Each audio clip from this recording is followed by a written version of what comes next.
बहुत बढ़िया। 13वें और 14वें अध्याय में प्रकृति और गुणों के गहन ज्ञान को समझने के बाद अब हम 15वें अध्याय की ओर बढ़ते हैं। यह अध्याय उत्तम पुरुष योग कहलाता है और यह संपूर्ण वेदों का सार है। भगवान श्री कृष्ण संसार को उल्टा लटका हुआ पीपल का वृक्ष बताकर ज्ञान की तलवार से मोह माया के इस वृक्ष को काटने का मार्ग बताते हैं। यह गीता के सबसे रहस्यमय और महत्वपूर्ण अध्यायों में से एक है। अगर आपको ये ज्ञान यात्रा पसंद आ रही है और आप इस दिव्य ज्ञान को आगे भी देखना चाहते हैं तो कृपया इसे लाइक और सब्सक्राइब करें। श्रीमद् भगवद गीता अध्याय 15 पुरुषोत्तम योग। श्लोक 1 से 5 संसार वृक्ष का वर्णन और वैराग्य का साधन। 1 श्लोक। श्री भगवान उवाच ऊर्ध्वमूलमधः शाखमश्वत्थं प्राहुर्व्यम् छंदांसि यस्य पर्णानि यस्तम वेद स वेदवित् 1। अर्थ, श्री भगवान बोले, इस संसार को ऊपर की ओर जड़ वाला ऊर्ध्वमूलम, नीचे की ओर शाखाएं वाला अविनाशी अश्वत्थम पीपल का वृक्ष कहा गया है। वेद छंदांसी, जिसके पत्ते हैं, जो इसको जानता है वही वेदों का जानने वाला वेदवित है। भावार्थ, विस्तार से मतलब कृष्ण संसार को एक उल्टा वृक्ष बताते हैं। इसकी जड़ मूल ऊपर है जो परम ब्रह्म ईश्वर को दर्शाती है, जहां से सृष्टि आती है। इसकी शाखाएं नीचे की ओर फैली हैं जो मनुष्य, पशु आदि सभी योनियों को दर्शाती हैं। यह वृक्ष अश्वत्थ है, जिसका अर्थ है अस्थायी, कल तक न रहने वाला। इस वृक्ष के पत्ते वेद हैं जो कर्म कांडों द्वारा मनुष्य को पुनर्जन्म के चक्र में उलझाए रखते हैं। जो इस संसार की नश्वर प्रकृति को जान लेता है वही वास्तव में ज्ञानी है। 2 श्लोक। अधश्चोर्ध्वं प्रसृतास्तस्य शाखा गुण प्रवृद्धा विषय प्रवाला अधश्च मूलान्यनुसंततानि कर्मानुबंधीनि मनुष्यलोके 2।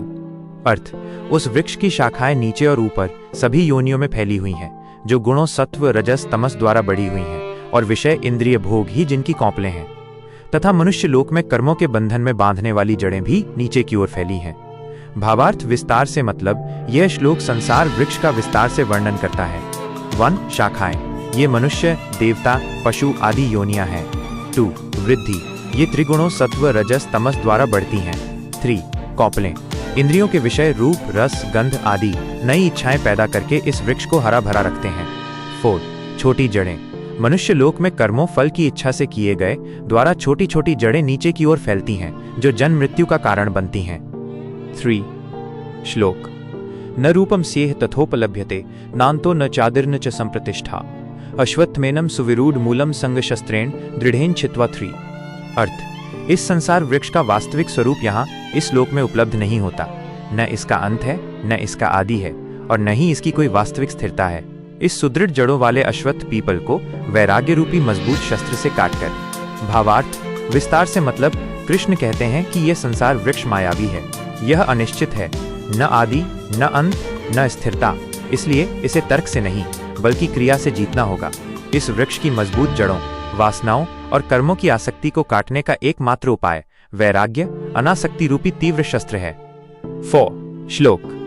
ततः पदम तत्परिमार्गितव्यम यस्मिन् गता न निवर्तन्ति भूयः तमेव चाद्यम पुरुषम प्रपद्ये यतः प्रवृत्तिः प्रसृता पुराणी 4। अर्थ, उसके बाद उस परम पद मोक्ष को खोजना चाहिए जहां गए हुए लोग फिर कभी भूयः लौटकर नहीं आते, और ये विचार करना चाहिए कि मैं उसी आदि पुरुष की शरण लेता हूं जिससे ये सृष्टि की सनातन प्रवृत्ति फैली है। भावार्थ, विस्तार से मतलब वृक्ष को काटने के बाद का लक्ष्य मोक्ष है, वो स्थान जहां पुनर्जन्म नहीं होता। इस परम पद को प्राप्त करने का मार्ग है शरण लेना। साधक को यह निश्चित करना चाहिए कि वह उस आदि पुरुष परमात्मा की शरण लेगा जो इस संपूर्ण सृष्टि का मूल स्रोत है। 5 श्लोक।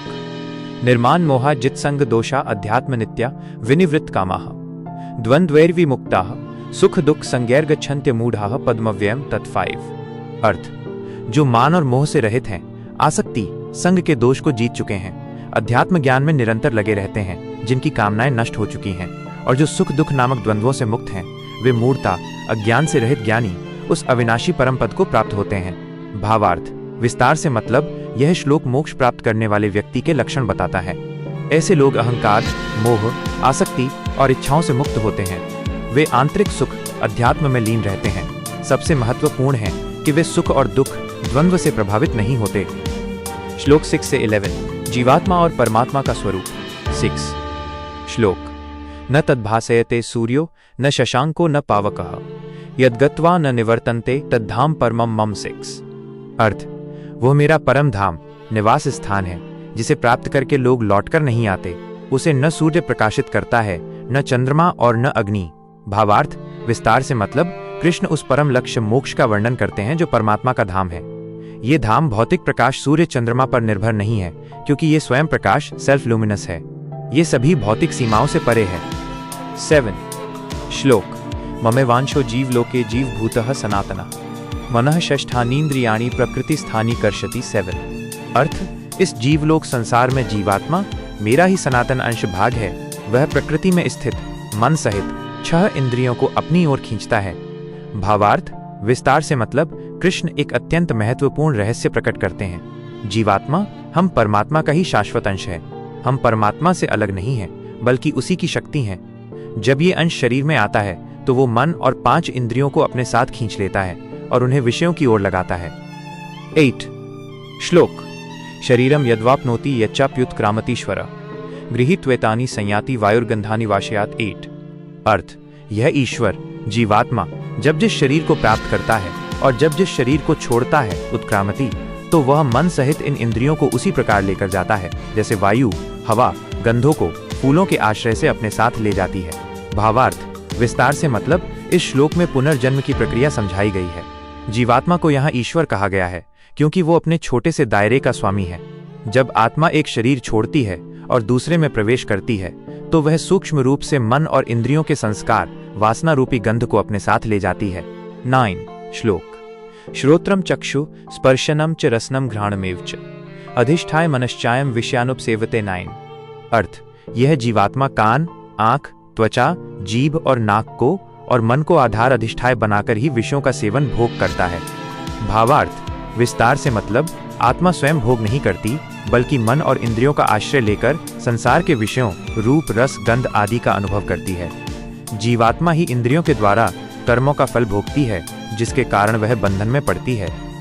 10 श्लोक। उत्क्रामंतम स्थितम वापि भुंजानम व गुणान्वितम विमूढ़ा नानुपश्यन्ति पश्यन्ति ज्ञान चक्षुषः। 10 अर्थ, जब ये जीवात्मा शरीर को छोड़ता है या शरीर में स्थित रहता है या भोग करता है या गुणों से युक्त होता है, इसे मूढ़ अज्ञानी नहीं देख पाते, केवल ज्ञान रूपी नेत्रों वाले ही देख पाते हैं। भावार्थ, विस्तार से मतलब अज्ञानी लोग शरीर को ही आत्मा मानते हैं, इसलिए वे न तो मृत्यु उत्क्रामंतम के समय आत्मा को अलग होते देख पाते हैं, न शरीर में स्थित होते हुए। केवल ज्ञान के नेत्र वाले ही विवेक शरीर और आत्मा का भेद से इस वास्तविक सत्य को समझ पाते हैं। 11 श्लोक। यतन्तु योगिनश्चैनं पश्यन्त्यात्मन्यवस्थितं नैनं पश्यन्त्य चेतसः। 11 अर्थ, जो प्रयत्नशील योगी हैं वे ही इस आत्मा को अपने में स्थित शुद्ध हृदय में देखते हैं, किंतु जो अशुद्ध अंतःकरण वाले अकृतात्मानः और अज्ञानी अचेतसः हैं, वे प्रयत्न करते हुए भी इसे नहीं देख पाते। भावार्थ, विस्तार से मतलब केवल ज्ञान ही पर्याप्त नहीं है, प्रयास भी आवश्यक है। जो योगी लगातार प्रयत्नशील हैं और जिनका अंतःकरण शुद्ध है, वे ही ध्यान में आत्मा का साक्षात्कार करते हैं। लेकिन जिन लोगों ने मन को शुद्ध नहीं किया है, अकृतात्मानः, वे सिर्फ बाहरी प्रयास करते हुए भी सत्य को नहीं जान पाते। श्लोक 12 से 20। पुरुषोत्तम परमात्मा का स्वरूप। 12 श्लोक। यदादित्य गतम तेजो य चंद्रमसी य चाग्नो तत्तेजो विद्धि मामकम। 12 अर्थ, सूर्य में स्थित जो तेज प्रकाश संपूर्ण जगत को प्रकाशित करता है तथा जो चंद्रमा में है और जो अग्नि में है, उस तेज को मेरा ही जानो। भावार्थ, विस्तार से मतलब अब कृष्ण परमात्मा पुरुषोत्तम के रूप में अपने स्वरूप का वर्णन करते हैं। वो कहते हैं कि प्रकृति में विद्यमान सभी प्रकाश स्रोत, सूर्य की ऊष्मा, चंद्रमा की शीतलता और अग्नि की गर्मी, सब उन्हीं की शक्ति तेज से आते हैं। 13 श्लोक। गामाविश्य च भूतानि धारयाम्य हमोजसा पुष्णामि चौषधि सर्वाः सोमो भूत्वा रसात्मकः। 13 अर्थ, मैं पृथ्वी में प्रवेश करके अपनी शक्ति ओजसा से सभी भूतों प्राणियों को धारण करता हूँ और रस स्वरूप चंद्रमा सोमो भूत्वा बनकर सभी औषधियों वनस्पतियों को पुष्ट करता हूँ। भावार्थ, विस्तार से मतलब कृष्ण जड़ जगत में अपने 2 मुख्य कार्य बताते हैं। 1 धारण, वो गुरुत्वाकर्षण और स्थिरता की शक्ति के रूप में पृथ्वी में प्रवेश करके सभी प्राणियों को थामे रखते हैं। 2 पोषण, वह चंद्रमा की शीतल रसदार शक्ति के रूप में वनस्पतियों भोजन को पुष्ट करते हैं। 14 श्लोक। अवैश्वानरो भूत्वा प्राणिना देहमाश्रितः प्राणापान समायुक्तः पचाम्यन्नम चतुर्विधम। 14 अर्थ, मैं प्राणियों के शरीर में स्थित होकर वैश्वानर अग्नि पाचन अग्नि बनकर प्राण और अपान वायु से युक्त होकर 4 प्रकार के अन्न को पचाता हूँ। भावार्थ, विस्तार से मतलब कृष्ण अब शरीर के भीतर अपनी भूमिका बताते हैं। वह वैश्वानर पाचन अग्नि के रूप में पेट में रहते हैं और प्राण, श्वास तथा अपान, उत्सर्जन वायु की मदद से सभी प्रकार के भोजन चबाकर, पीकर, चाटकर, चूसकर खाए जाने वाले को पचाते हैं। पाचन शक्ति भी परमात्मा की शक्ति है। 15 श्लोक। सर्वस्य चाहम हृदि सन्निविष्टो मत्तः स्मृतिर्ज्ञानम पोहनम च वेदैश्च सर्वैरहमेव वेद्यो वेदांत कृद्वेद विदेव चाहम। 15 अर्थ, मैं सभी प्राणियों के हृदय में स्थित हूँ। मुझसे ही स्मृति, याददाश्त, ज्ञान और अपोहन भूल जाना संदेह होता है। सभी वेदों द्वारा मैं ही जानने योग्य हूँ और मैं ही वेदांत का करने वाला, वेदांतकृत और वेदों को जानने वाला भी हूँ। भावार्थ विस्तार से मतलब कृष्ण मानव चेतना में अपनी सर्वोच्च भूमिका बताते हैं। वह हृदय में आत्मा के रूप में रहकर ज्ञान, स्मृति और विस्मृति, अपोहन को नियंत्रित करते हैं। सभी वैदिक ज्ञान का अंतिम लक्ष्य केवल उन्हीं को जानना है। वो वेदों के रचयिता, वेदांतकृत और वेदज्ञ, वेदविद दोनों हैं। 16 श्लोक। द्वाविमौ पुरुषौ लोके शरश्चाक्षर एव च शरः सर्वाणि भूतानि उच्यते। 16 अर्थ, इस संसार में दो प्रकार के पुरुष, सत्ताएं हैं, क्षर नश्वर और अक्षर अविनाशी। सभी प्राणी शरीर क्षर हैं और कूटस्थ अविकारी स्थिर जीव को अक्षर कहा जाता है। भावार्थ विस्तार से मतलब कृष्ण तुलना करते हैं। 1 क्षर पुरुष, ये नश्वर शरीर हैं जो प्रकृति के कारण परिवर्तनशील हैं। 2 अक्षर पुरुष, ये कूटस्थ स्थिर जीवात्मा है जो शरीर के साथ नष्ट नहीं होती बल्कि शाश्वत रहती है। 17 श्लोक। उत्तमः पुरुषस्त्वन्यः परमात्मेत्युदाहृतः यो लोकत्रयमाविश्य बिभर्त्यव्यय ईश्वरः। 17 अर्थ, उत्तम पुरुष तो इन दोनों से अलग है जिसे परमात्मा कहा गया है, जो अविनाशी ईश्वर परमात्मा तीनों लोकों स्वर्ग, पृथ्वी, पाताल में प्रवेश करके सबका धारण पोषण करता है। भावार्थ विस्तार से मतलब कृष्ण यहाँ तीसरी और सर्वोच्च सत्ता पुरुषोत्तम का परिचय देते हैं। वह क्षर, नश्वर शरीर और अक्षर अविनाशी जीवात्मा दोनों से परे हैं। ये उत्तम पुरुष ही परमात्मा है जो ईश्वर नियंता के रूप में सभी लोकों को धारण करता है। 18 श्लोक।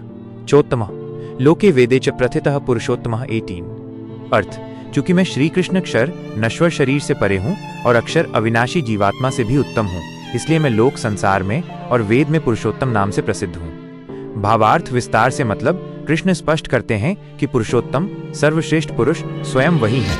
वो न तो जड़ जगत क्षर हैं और न ही केवल व्यक्तिगत आत्मा अक्षर। वो दोनों के मूल स्रोत और नियंता हैं, इसलिए शास्त्रों और ज्ञानियों में वो पुरुषोत्तम कहलाते हैं।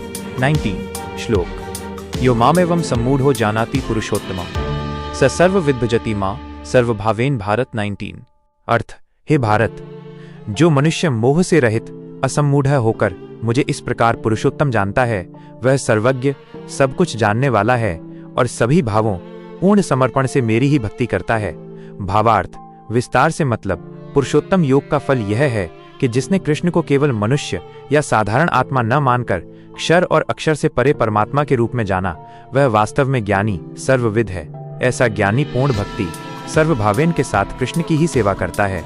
20 श्लोक। इति गुह्यतमं शास्त्रमिद मुक्तम मया नघ एतद् बुद्ध्वा बुद्धिमान स्यात् कृतकृत्यश्च। भारत। 20 अर्थ, हे निष्पाप अनग, इस प्रकार यह अत्यंत गोपनीय शास्त्र ज्ञान मैंने कहा। इसे जानकर बुद्ध्वा मनुष्य बुद्धिमान हो जाता है और कृतार्थ सफल हो जाता है। भावार्थ विस्तार से मतलब कृष्ण 15वें अध्याय का निष्कर्ष देते हैं। वो इस ज्ञान को अत्यंत रहस्यमय गुह्यतमम बताते हैं क्योंकि ये ब्रह्म, जीव और प्रकृति के अंतिम भेद को समझाता है। इस ज्ञान को समझने वाला व्यक्ति बुद्धिमान होता है और उसे कुछ और जानने की आवश्यकता नहीं रहती। कृतकृत्यः। ओम तत्सदिति श्रीमद्भगवद्गीता सूपनिषत्सु ब्रह्म विद्यायां योग शास्त्रे श्री कृष्णार्जुन संवादे पुरुषोत्तम योगो नाम। इस प्रकार श्रीमद्भगवद्गीता के 15वें अध्याय पुरुषोत्तम योग का अर्थ और भावार्थ समाप्त होता है।